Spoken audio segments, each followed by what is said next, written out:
Al-Quran panjang sekali menceritakan tentang Yahudi dan berada di beberapa surat. Kenapa Allah membahas Yahudi begitu panjang dan begitu banyak? Tentunya ada sebuah keunikan, keanehan yang harus kita dalami dan harus kita ketahui.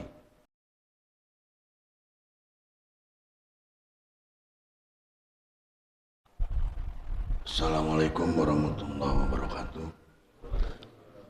Alhamdulillah alladzi anzala sakinata fi qulubil mu'minin liyazdadu imanan ma'a imanihim. Asyhadu an la ilaha illallah wahdahu la syarika lah wa asyhadu anna Muhammadan abduhu wa rasuluhu alladzi la nabiyya ba'dahu. Qala Allah Ta'ala fil Qur'anil Karim, a'udzu billahi minasyaitonir rajim. Ya ayyuhalladzina amanu ittaqullaha haqqa. Bismillahirrahmanirrahim. Puji syukur kita panjatkan kepada Zat yang Maha Kuasa. Hanya karena kudro irodahnya lah kita bisa berkumpul di majelis yang suci ini. Insyaallah semoga Allah memberikan berkah dan juga lindungan serta kelancaran dari apa yang telah kita rencanakan. Salawat dan salam tak lupa kita limpah curahkan pula kepada junjungan kita Nabi Muhammad SAW yang telah membukakan mata hati kita melalui risalah-risalahnya, yang telah membimbing kita, mendidik kita dari berbagai syariat yang telah Allah turunkan kepada beliau dan dilanjutkan oleh kita semua, mudah-mudahan hingga kelak yaumil kiamat. Ikhwati iman, para ahli majelis ilmu yang dimuliakan oleh Allah Subhanahu wa taala.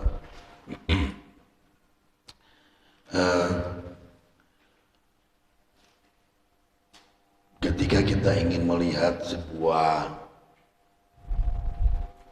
karakteristik satu bangsa, atau ketika kita ingin menilai sebuah karakteristik seseorang, tentunya tidak bisa serta-merta kita memberikan sebuah judgement atau sebuah penghukuman dengan tanpa tahu dulu latar belakangnya. Oleh karena itu, ada beberapa materi yang ingin saya sharingkan, ingin saya bagikan. Sebelumnya tadinya saya mau memberikan materi tentang ternyata kenapa dalam surat Al-Baqarah ayat 62 kalau tidak salah ya, itu Allah memberikan sebuah gambaran bahwasanya barang siapa yang beriman, beramal soleh, apakah itu orang Yahudi, orang Nasrani, wasabiina dan orang-orang sabiin, maka Allah akan beri ganjaran dan akan Allah masukkan ke dalam surga. Surat Al-Baqarah ayat 62 ini dulu ketika saya masih kuliah itu jadi salah satu ayat yang dijadikan polemik. Kenapa polemik? Karena ketika itu mungkin aneh juga gitu ya. Allah mengatakan bahwasanya Mama yabtaghi ghairil islami dinan, kan barang siapa yang tidak memilih Islam maka dia akan rugi kelak nanti di akhirat. Tetapi ada surat Al-Baqarah ayat 62 ini mengatakan siapa saja yang beriman, beramal soleh, baik dari kalangan Muslim, Yahudi, Nasrani, dan Sabiin, itu masuk surga. Seolah-olah ada sebuah pertentangan, seolah-olah ada satu perseteruan antara ayat yang satu dengan ayat yang lain. Dan kalau kita buka surat Al-Hajj ayat 40 juga, itu menggambarkan bahwasanya seolah-olah semua agama itu sama dan semua agama itu benar. Nah, oleh karena itu, ketika itu jadi satu polemik, satu bahan diskusi yang menarik, diskusi yang sangat ramai gitu lah ya. Karena ternyata bukan hanya orang muslim yang Allah akomodir ketika mereka melakukan amal baik, amal saleh, Allah bakal diasupkan ke surga. Apakah demikian? Gitu. Mungkin tidak, gitu ya. Seorang Yahudi, seorang Nasrani, dan Sabi'in itu bisa berkumpul dengan kita di surganya Allah.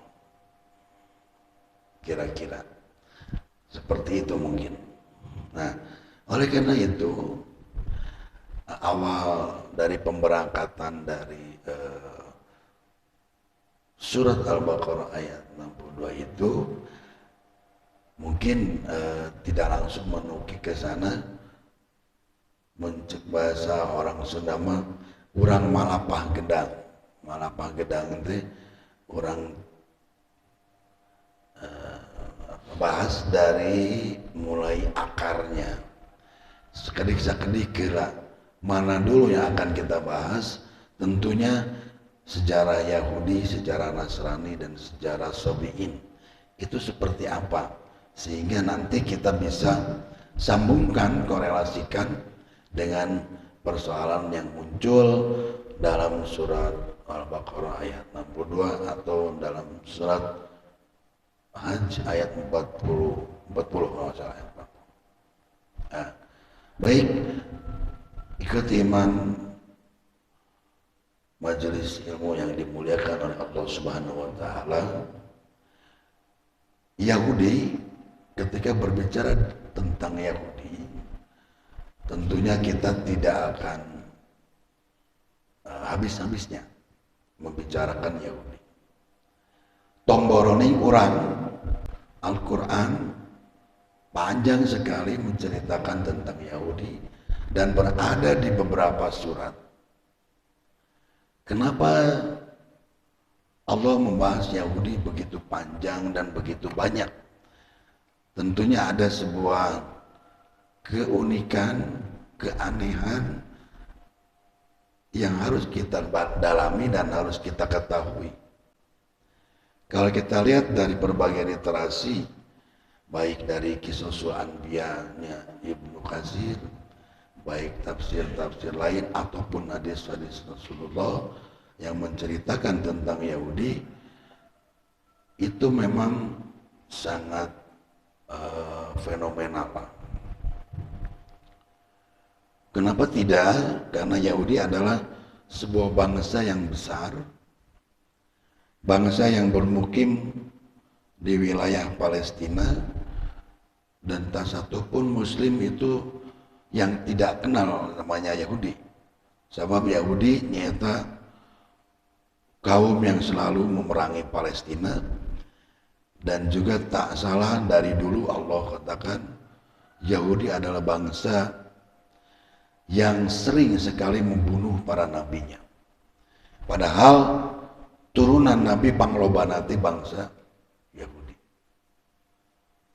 Maka dari itu ini yang aneh, Yahudi itu turunan Nabi.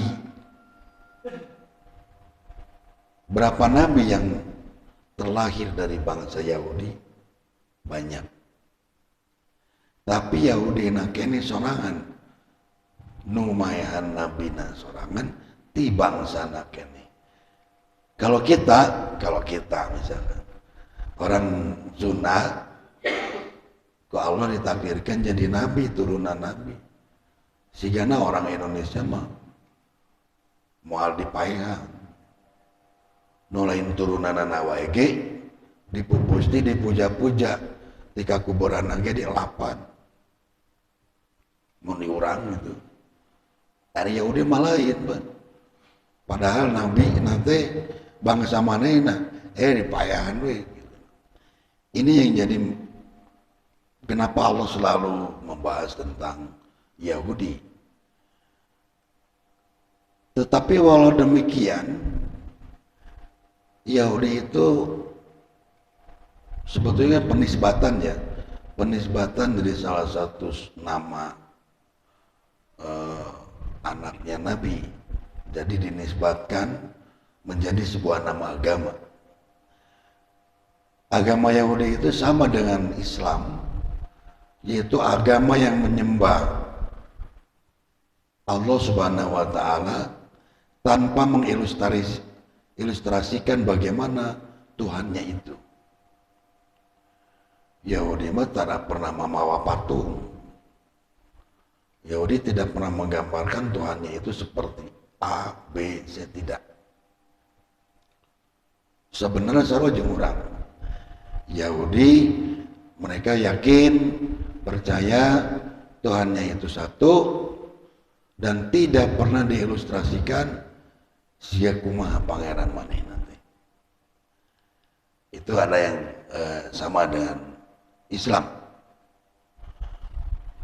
Nah, ketika kita melihat seperti itu, nah bersarwa cenah wajar karena Yahudi adalah keturunan Nabi Nabi Ibrahim. Nabi Ibrahim itu adalah nenek moyangnya Yahudi juga. Ibrahim terkenal memiliki satu istri dan satu budak. Istrinya Sarah dan budaknya adalah Hajar. Ketika Sarah dan Ibrahim menikah, memiliki anak, siapa? Ishak. Kemudian Ishak menikah dengan wanita yang bernama Ribka. Selama puluhan tahun, Ishak tidak memiliki keturunan. Maka Nabi Ishak berdoa dan dikabulkanlah oleh Allah langsung kembar dua anaknya itu. Jadi orang supaya apal, Nabi Ibrahim punya istri dua, Sarah dan Hajar. Dari Sarah punya anak namanya Ishak. Nah, Ishak menikah, belum punya anak wae, berdoa kepada Allah, maka selama puluhan tahun barulah Allah karunia anak langsung kembar, yaitu namanya Esau dan Yakub. Dan yang menjadi nabi adalah Nabi Yakub. Nah, Yakub ini orangnya soleh,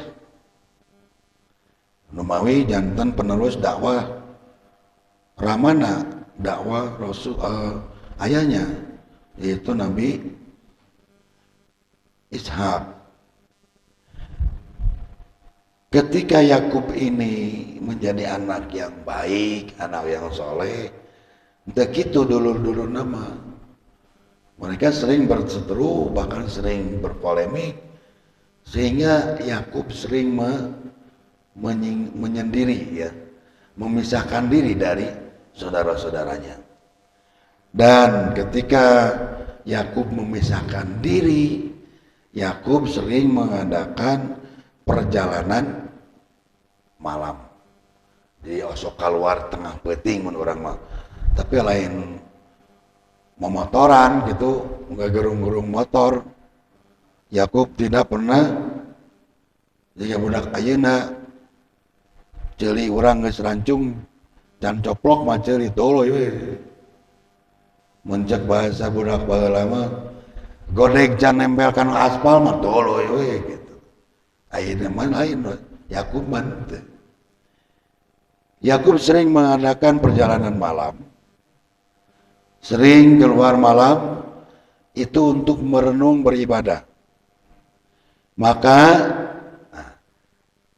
kadang kan Yakub malain orang Arab je. Orang sok kadang nanya cenah beda-beda ngaranna Arameh kan. Tadi namanya Yakub, saudaranya siapa? Esau. Istrinya Ishak, Ribka. Nama-namanya tidak kita kenal, asing. Karena memang bukan bahasa Arab, Nah, nanti di lain kesempatan saya membaca sebuah buku dan juga menarik itu. Ternyata kenapa Islam, Yahudi, Nasrani itu disebut agama samawi, karena ketika kita tinjau dari hermeneutik atau dari tinjauan semantik, tinjauan bahasa, panggilan terhadap Tuhannya, baik di Yahudi, baik di Nasrani, ketika ditranslate ke dalam bahasa Arab, artinya nyaeta Allah. Bapak-bapak sekalian bisa coba buka Google terjemahan, Google Translate, tulis, jangan di Google Translate lah, di Google biasa aja, tulis apa bahasa Ibraninya Tuhan, itu nanti keluarnya apa. Nah ini menarik sekali kalau kita tinjau dari bahasa. Ada satu ayat, pasal dalam Injil yang menuliskan tentang kalimat Tuhan dengan bahasanya Bismi Israel. Dalam kitab perjanjian lama ya, di Taurat itu ada kalimat Bismi Bismi Israel. Ada yang L, ada yang Il belakangnya. L dan Il dalam bahasa Aram, bahasa rumpunnya, bahasa nenek moyangnya bahasa Arab, itu artinya Allah. Jadi Bismi itu kalimat Bismillah. Kalau kita Bismillahirrahmanirrahim, kalau dulu di kitab Taurat namanya Bismi Israel dan Bismi Israel. Itu menariknya kenapa? Karena ternyata ya memang tadi turunan Nabi Ibrahim. Nabi Ibrahim membawa apa? Membawa ajaran tauhid, membawa ajaran pengesaan Allah. Maka teu aneh sebenarnya lamun dina Taurat yang ditemukan ratusan tahun yang lampau itu adalah sebuah bukti nyata. Nah sekarang kita ingin tahu dari mana naon namina teh istilah Bani Israel itu. Kembali kepada kebiasaan Yakub yang selalu mengadakan perjalanan malam. Nah, maka dalam bahasa Aram, bahasa Ibrani, Yakub sering dijuluki dengan kata Israel. Nah, sementara dalam bahasa Arab, Isra itu artinya adalah perjalanan malam. Kita kenal dengan peristiwa Isra dan Mi'raj. Nah, kalimat Isra-nya itu sebetulnya bukan bahasa Arab, tapi bahasa Aram, bahasa Semit yang menjadi akar bahasanya bahasa Arab. Maka bahasa Arab disebutnya adalah bahasa Aram kuno. Bahasa Aram kuno turun jadi bahasa Arab. Maka Israel Apa ilnya? Gitu kan. Tadi ilnya itu adalah Allah. Maka diterjemahkannya adalah orang yang suka bepergian di malam hari yang menjalankan ibadah kepada Allah. Tapi dalam riwayat yang lain dijelaskan bahwa Isra artinya abdun. Isra artinya abdun, il artinya Tuhan atau Allah. Maka nama Israel artinya sama dengan Abdullah. Abdullah dalam bahasa Ibrani, dalam bahasa Aram, dalam bahasa Semit artinya adalah sama, Israel. Israel yaitu Abdullah, Abdullah pun adalah Israel. Nyata hamba Allah. Cek orang Indonesia mah. Apakah boleh orang ayeuna cenah merengaran budak bangke Israel? Menang teu? Kan orang mah cenah orang Islam. Geus jelas Abdullahnya menang teu make Israel lah geus jawab artina ayeuna mah. Israel teh artina Abdullah kene. Kenging teu? Mangga wae kersama teu naon. Oh budak aya bapana ngaranna Otong, budakna Abraham, Gabriel, ya Yohanes, kenging teu. Sasa saja itu nama ya bahasa. Yang jelas orang kudu bisa ngejelaskeun. Nah buat Abraham, udah ya Abraham teh Ibrahim kene. Nah Gabriel, Jibril. Nah Yohanes, Yunus. Itu. Matius, Markus, Lukas, menang teh. Naon anu suin bahasa Arabna Matius. Itu Markus, Lukas itu sebetulnya bukan para sahabat Isa ya. Karena itu nama-nama sahabat yang tabiin mun di urang mah. Sahabat dekatnya Nabi Isa itu siapa? Barnabas. Maka gospel Barnabas, Injil Barnabas yang ribuan tahun ketika itu, kalau dari kita ngitungnya hari ini sudah tidak ada, karena katanya di Gospel Barnabas itu sangat jelas dikatakan tentang datangnya Nabi terakhir, yaitu Muhammad SAW. Nah, si Matius, Lukas itu adalah sahabat muni urang. Matius, Lukas sahabat kayak Yohanes. Aya sadi aya opat kan katanya, 4 kitab Kristen itu, 4 kitab bukan Nasrani ya tidak, emang Kristen. Jangan kita samakan antara Kristen dengan Nasrani. Nanti hubungannya dengan surat Al-Baqarah tadi. Beda. Nasrani mah nyata agama nu zamannya Nabi Isa. Sementara Kristen setelah Paulus muncul menjadi seorang rasul, disebutnya rasul oleh para kaum Kristiani. Mengawini, jadi begitu. Israel itu nyata nama gelar bagi julukan bagi Nabi Yakub. Nah, jadi setelah itu Nabi Yakub memiliki 2 istri dan ada yang mengatakan 2 istri dan 2 budak. Ada juga yang mengatakan 4 istri sekaligus dinikahi. Maksudnya apa? 4 istri itu zaman lama tidak ada larangan menikahi perempuan adik kakak sekaligus. Contohnya Nabi Yakub. Nabi Yakub istrinya itu ada yang mengatakan yang 2, ada yang mengatakan 4.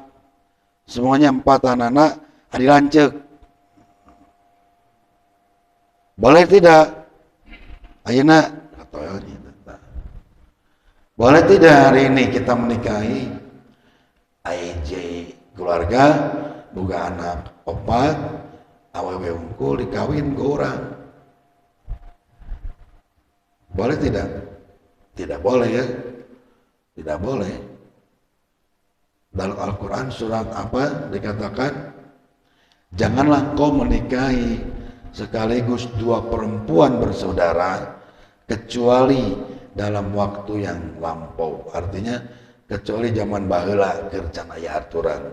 Jadi zaman Nabi Yakub dulu boleh orang boga pamajikan, anu pamajikan eta teh adi lanceuk, duanana dinikahi. Nah dari kedua istrinya yang adik kakak ini, yang pertama Rachel, bukan ngaranna ge anehnya halus. Oh cenah ngaran pamajikan Nabi Rachel. Dalin orang Arab betul.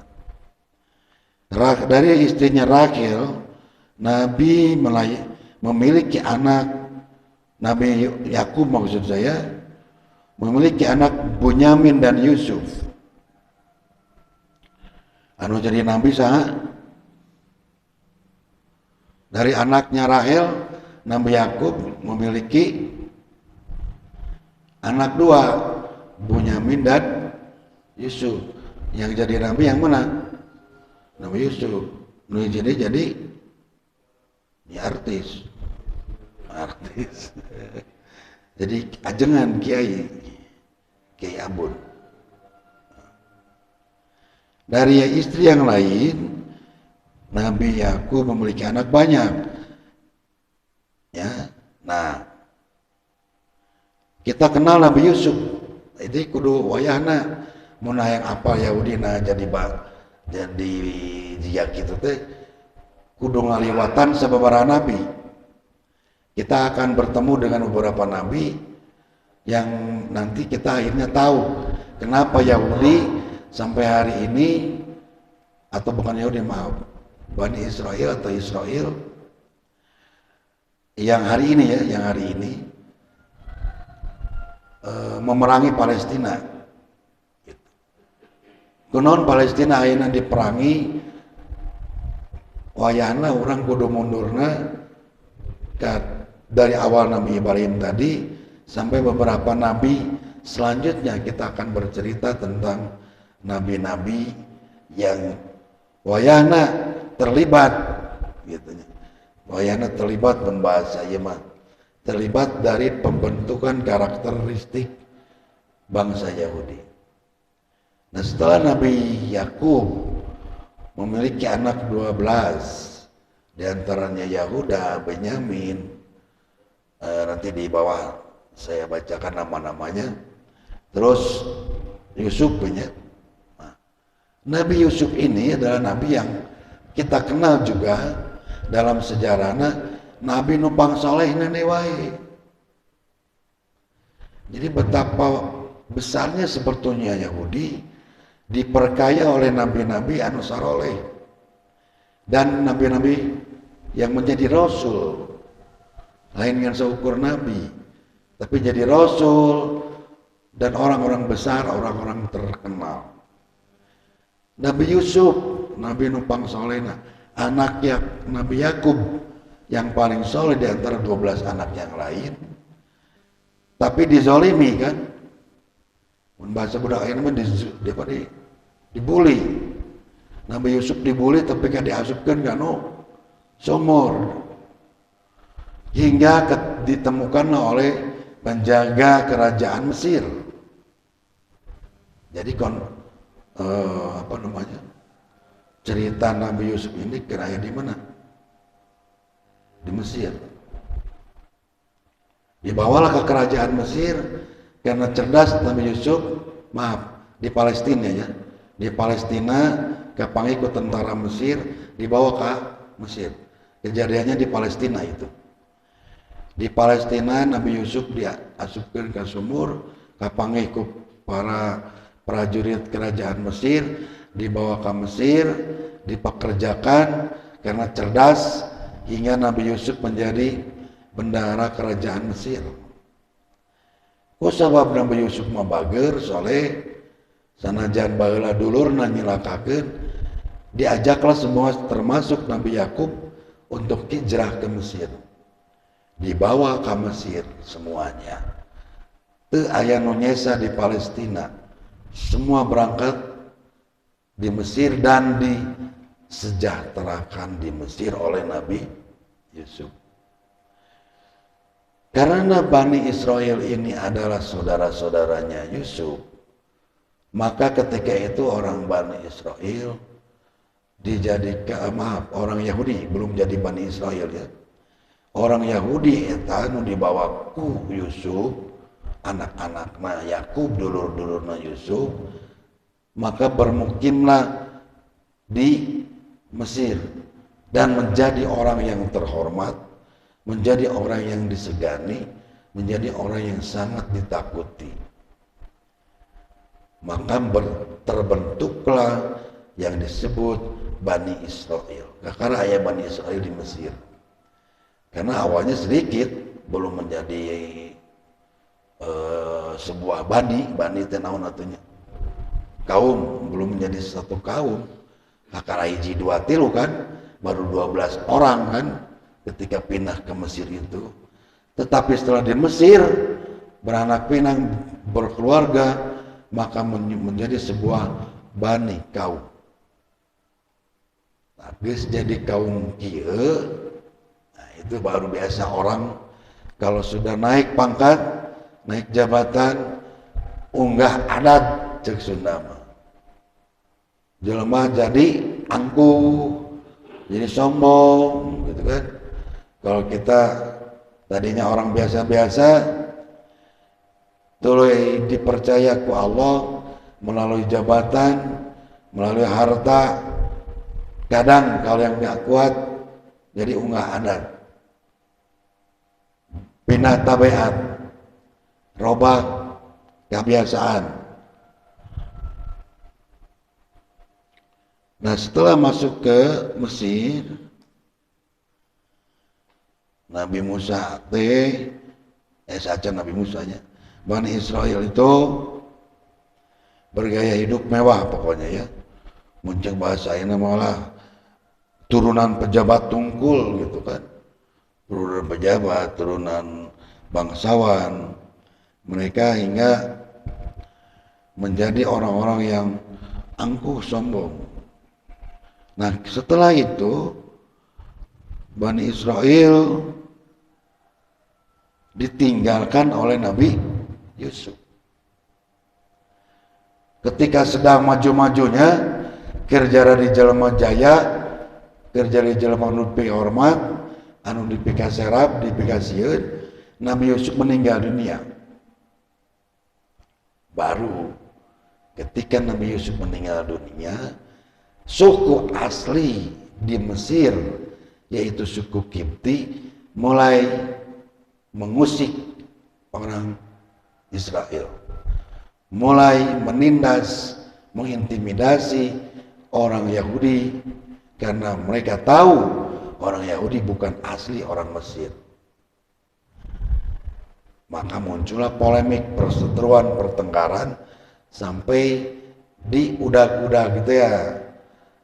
Nya Allah turunkeun deui nabi nu anyar, nyaeta Nabi Musa. Turunlah Nabi Musa menjadi penolong orang Yahudi ketika itu dengan berbagai mukjizatnya. Kurang lebih ada 8 mukjizat yang Allah berikan kepada Nabi Musa untuk menolong Yahudi ketika itu. Tapi ya karena Yahudi teh bantangul gitu, geras hulu, keur ripuh, manehna sok minta tulung wae, tapi geus senang manehna poho. Makanya ya itu jadi kebiasaan kita juga kan.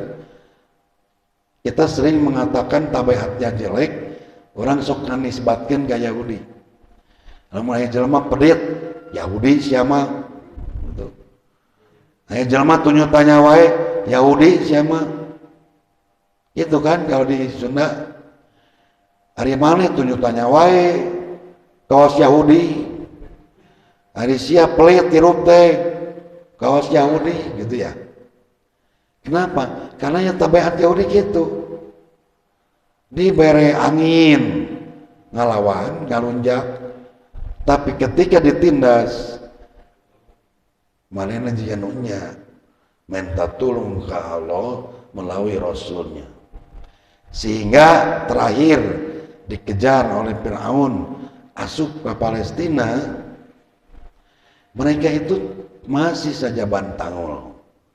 Jadi sanges asup teh ya mencek orang mah ke gerbang panorama, keur cicing di jalan Veteran teh, cek Nabi Musa jeung Nabi Harun siap-siap orang asup kadinya masuk ke Palestina dengan cara berperang.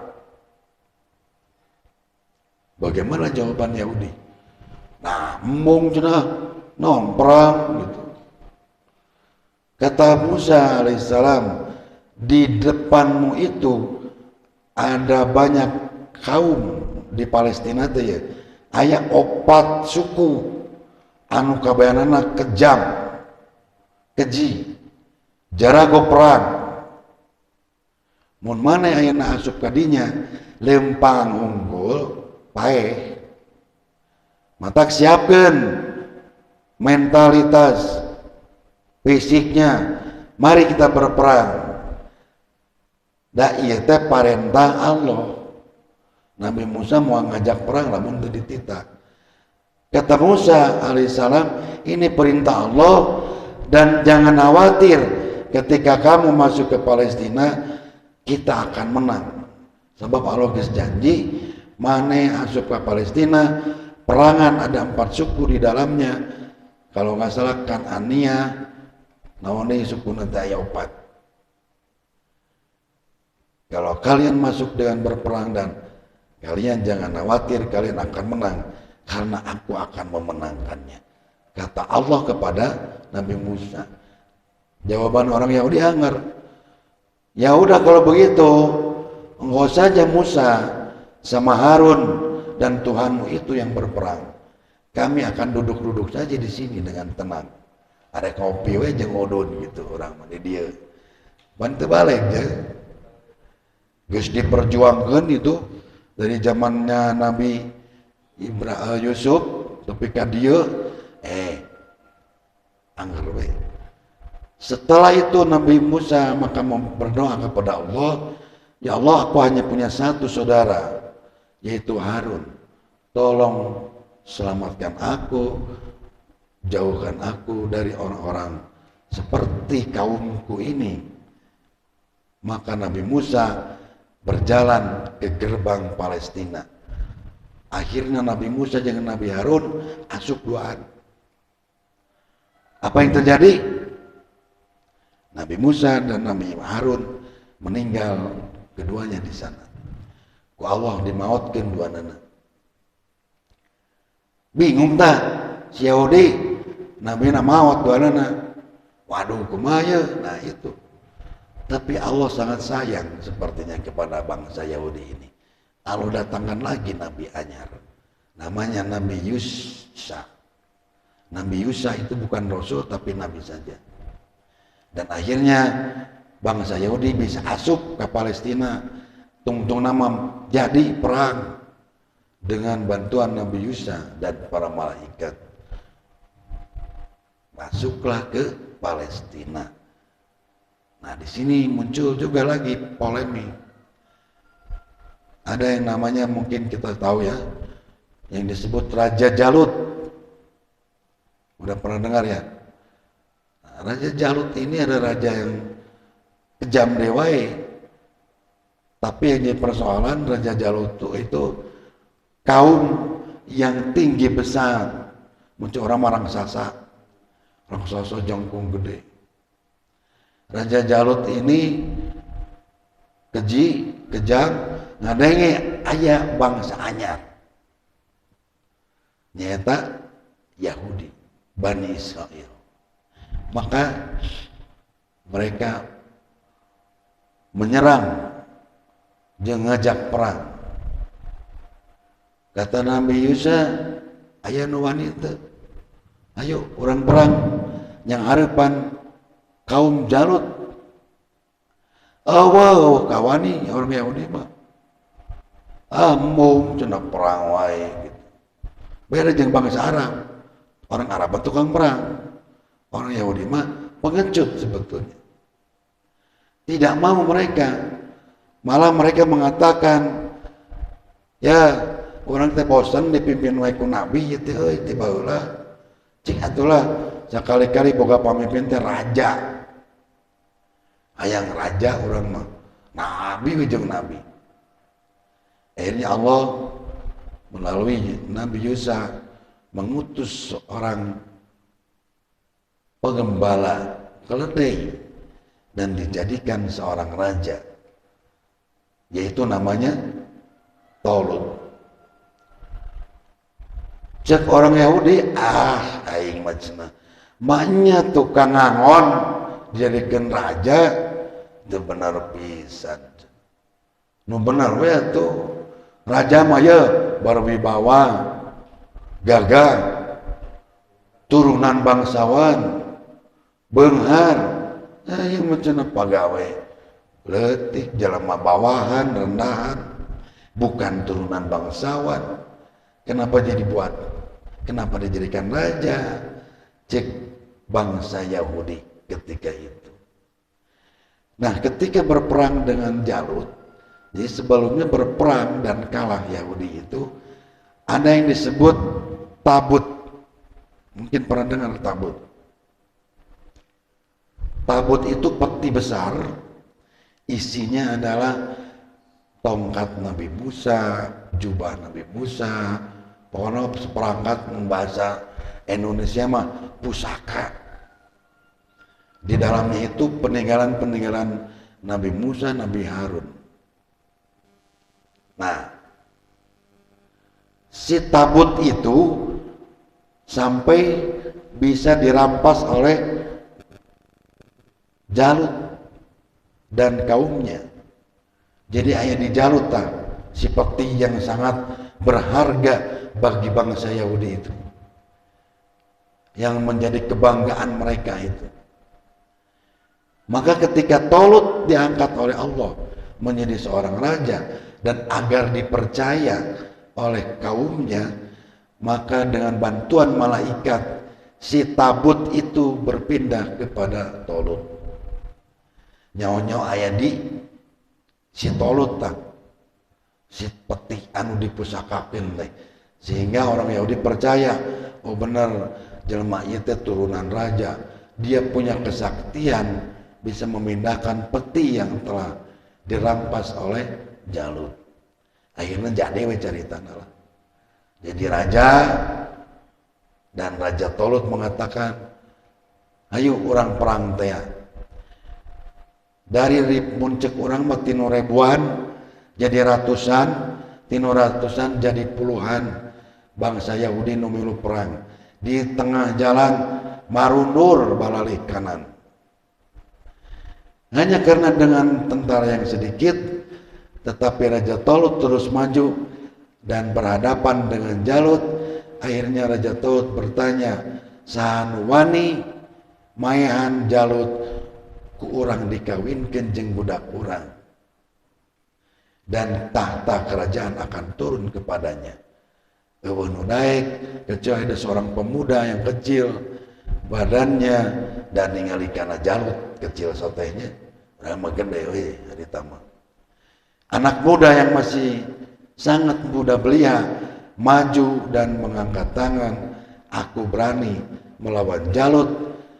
Maka diarahkanlah ketepelnya ke wajahnya Jalut. Akhirnya Jalut tewas ketika itu, dan dia adalah Daud alaihissalam.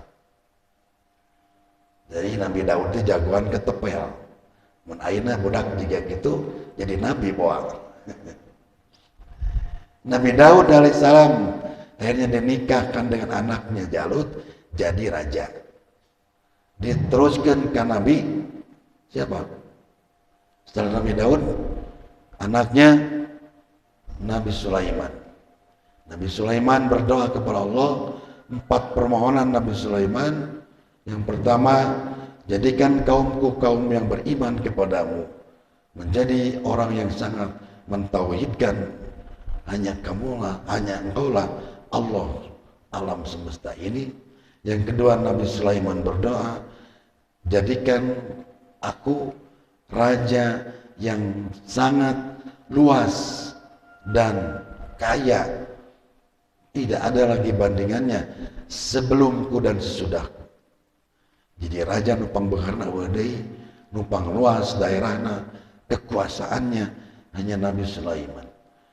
Tidak hanya bangsa manusia kan, bangsa jin, tumbuhan, hewan semua tunduk taluk kepada Nabi Sulaiman.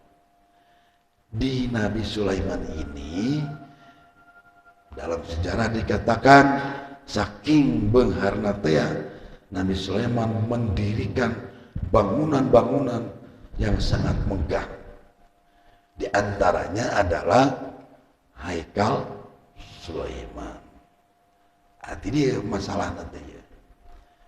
Haikal Sulaiman itu siapa yang membangun? Nabi Sulaiman. Masjidil Aqsa siapa yang membangun?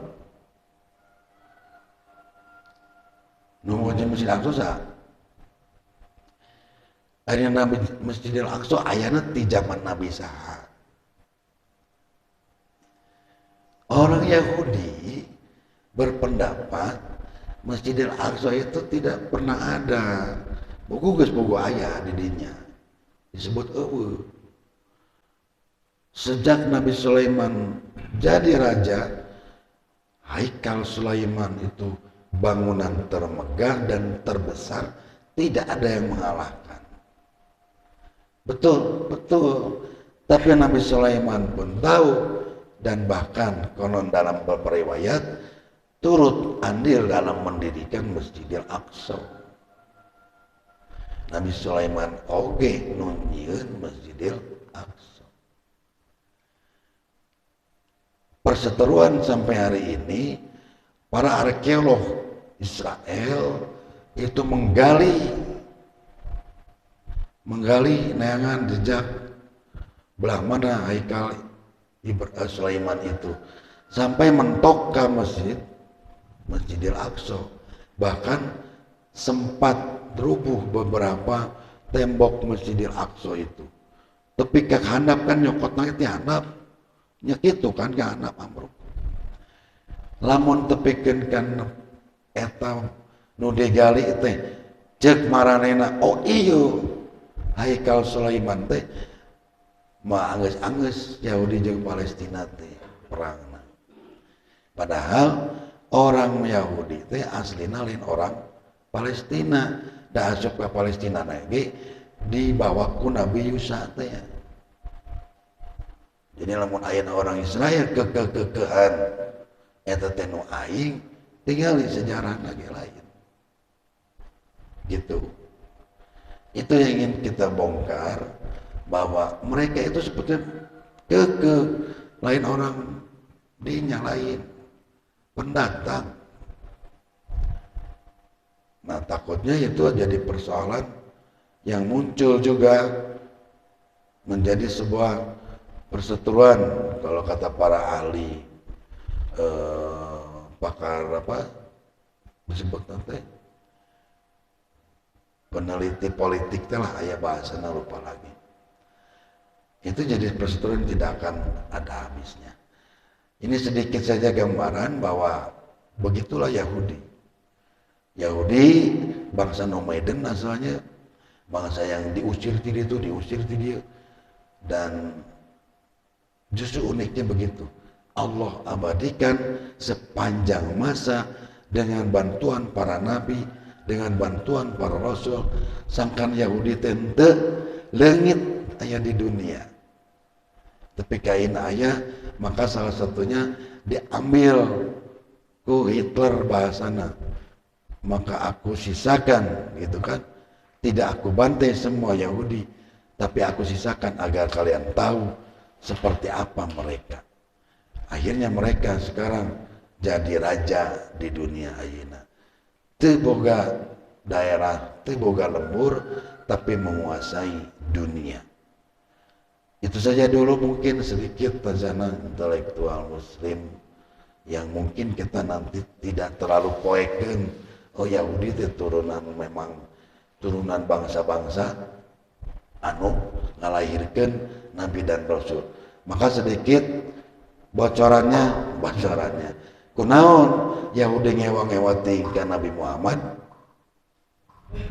dan Muhammad mah lain turunan Israel anu teu pernah aya nabi tina turunan eta lain ngewa pisan ka Islam teh. Da Islam mah dibawa lagi lain ku bangsa Israel anu turunan nabi. Rabbana atina fid dunya hasanah wa fil akhirati hasanah wa qina adzabannar. Aqulu qouli hadza wa astaghfirullaha li wa lakum. Assalamualaikum warahmatullahi wabarakatuh.